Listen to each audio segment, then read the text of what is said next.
Hey guys, how you doing? This is Manga, etc. and I'm here to bring you a review for My Hero Academia, episode 9 of season 5, the fourth battle, absolute victory. Nobody gets captured, nobody gets injured, and we just take it in the clean sweep. That's what this episode's all about. And now, Mr. Copycat, I forget his name, but you should know who I'm talking about.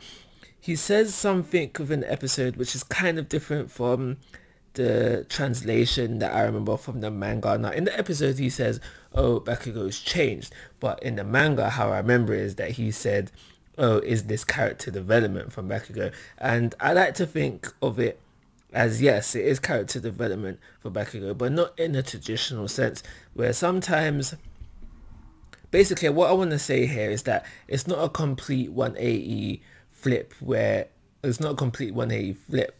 Way I see it is that Bakugo's changed with still remaining true to himself, because up until now Bakugo, at least this is the way I've seen it, Bakugo has always been a character who's just basically a solo act, and he wants to do everything he wants to do everything by himself, even at times when he knows where he knows that he can't do everything by himself. But that is essentially how he stayed, especially when it came to especially when it came to possibly having to team up with Deku.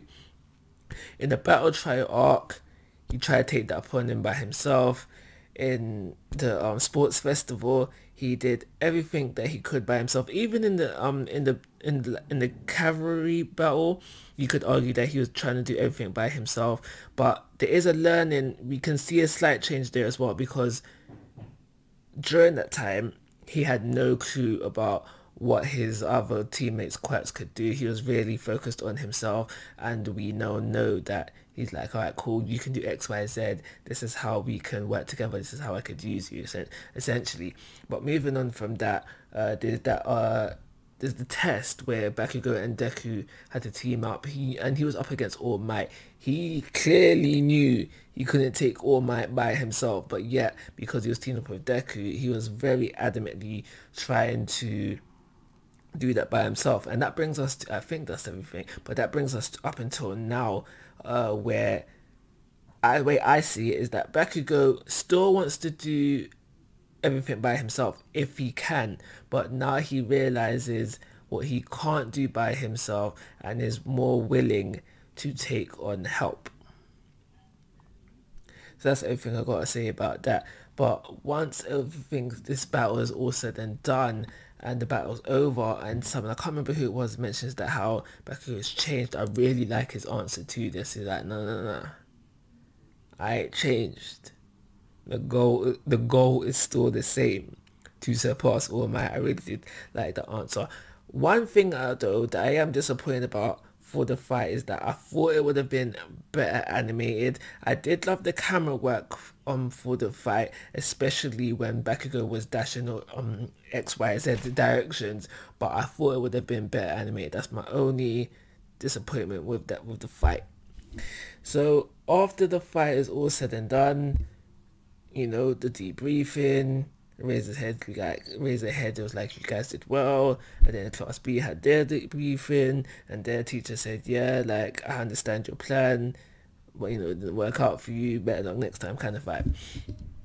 And so we had that. And now unfortunately the fight only took up half the episode, and I was thinking to myself, why not stretch out for a full episode? But then I think that kind of takes away from Bakugo's absolute defeat, where he wanted to do it quickly, soundly, with as little stress as possible. So I'll take the half episode. I'll take it.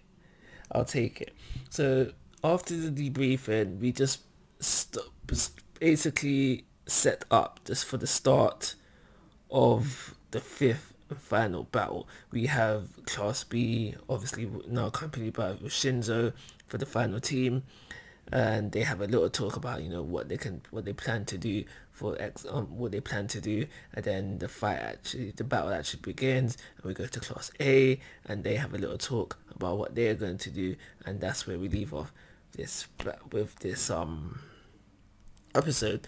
But because of Bakugo's team's victory within this episode, Class A, no matter what Class B does within this final episodes, has more wins overall over Class B. So when this is all said and done, Class A are the winners because they have more victories, obviously. And like I said, I'm not sure if I said it for the anime, but I definitely said it for the manga. I said at the end of the day, I want Class A to come out with the victory, with Class B at least showing that they kind of had the stuff, because at the very beginning of this arc it said basically Class E is better on paper than Class A. So by the end of the arc, when I read it in the manga, I was convinced enough, and I still feel the same way about that.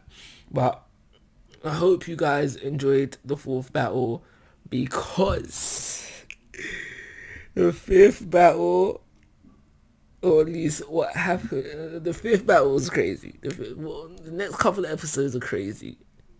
So be ready for that. I'm going to give this episode a 4-star rating. Call it a review like always, guys. I'm asking for your thoughts and opinions. If you haven't already, please subscribe to my YouTube channel. But most importantly, take care. Have a nice day.